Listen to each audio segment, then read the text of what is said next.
Guys, it's Solange. Welcome back to my channel. I'm so happy to have you back here again. In this video, I'm going to show you how to thread a needle. Now this video is very detailed and great for beginners. So if this is something that you would like to learn how to do, please keep watching. So for this tutorial, you're going to need a needle. The type of needle that I am using is called Ardana. It's one of the most regular types of needles. It has an eye, which is the rounded part at the top. It also has the point, that is the part that pierces your fabric, and the part between those two, which is the long part, is called the shank. You're also going to need some polyester thread or any type of thread that you have. You can use all-purpose thread, but the one I'm using here is just regular polyester blend thread. You're also going to need some scissors or snips. So these two needles that I'm showing you here, they're the same type of needle, darning needles. However, one is bigger than the other. For more delicate fabrics, you should definitely use a smaller needle, which would have a smaller eye and be a bit more difficult to thread. However, for demonstration purposes, I'll mostly be using the larger one so that you can be able to see what I'm doing properly. So the first thing that I'm about to do, I'm going to just take my thread and take my snips and just snip off a piece of it. Reason being because we want the end of a thread to be as sharp and neat as possible. We don't want any fraying to occur because that would make it more difficult to thread our needle.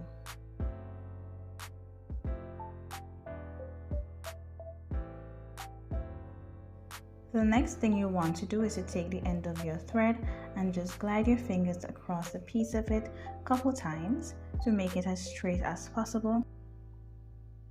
And then we're just going to take our needle.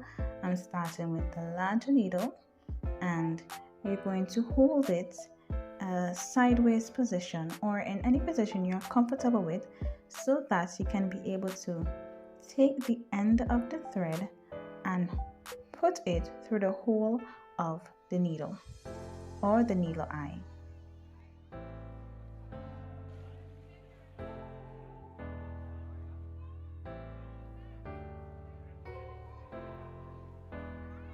I'm now going to remove my thread so that we can go ahead and show the same demonstration with a smaller needle.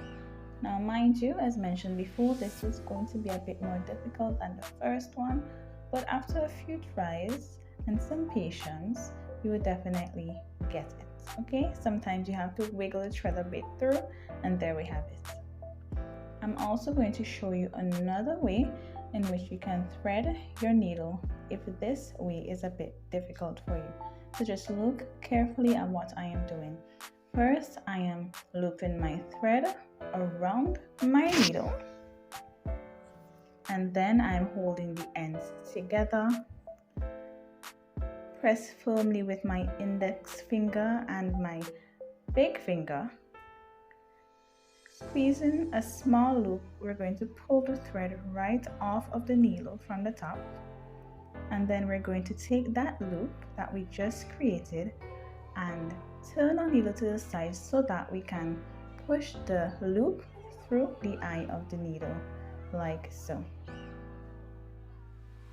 When you pull it through, you're going to be basically pulling through a loop, but this is also another easy method of how to thread your needle. With some practice, you would definitely get it. So in this last step of threading our needle, I'm just going to show you how we're going to tie a knot at the end of your thread. You can choose to tie the knot at one end, which is a single thread needle, or you can put both pieces of thread together, align them equally, and tie a knot at the end. So I decided to go with a double thread. It also makes it stronger, and here we have our double thread through our needle eye, and I'm just going to demonstrate how to tie the knot. Right, so you're just going to take, you can use either your index finger or your middle finger. I'm going to demonstrate using the middle finger first.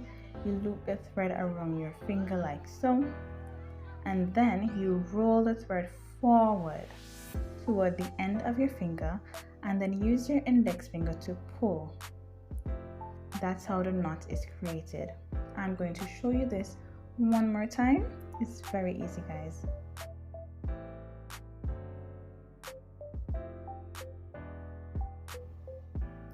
So again, what you're going to do, using my index finger this time, I'm making a loop around my finger.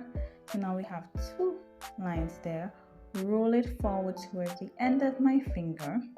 The knot is already beginning to create, and I just take my 2 fingers together and pull toward the end of the thread. This will then create a knot.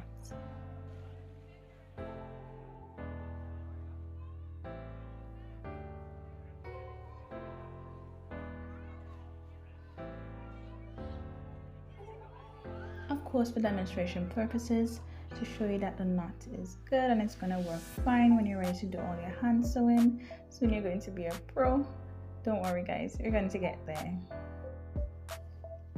Just doing some quick running stitches, and then I'm going to show you how to tie off at the end of your stitch. So whether you're doing a embroidery stitches or a quick sewing of a button, you can tie off your thread like this. So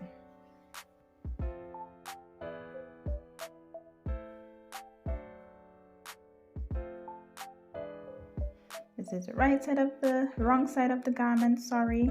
Where the knot is, you're going to turn your fabric over. You're always ending your sewing at the wrong side, and then you're going to just take your needle and create like a circle and push it from the underneath end, coming through the top of the circle that you created, and you just pull that, and you take one of your fingers and put it at the center, well, not center, but at the fabric at the bottom where you want the knot to stay. So just look carefully, guys.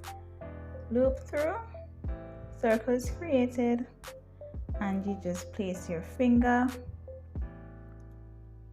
right on the fabric and pull, and your knot is created. Because it will be very hard if you try to knot it the same way you did when you began threading the needle in the first place. So one more time so that you can see.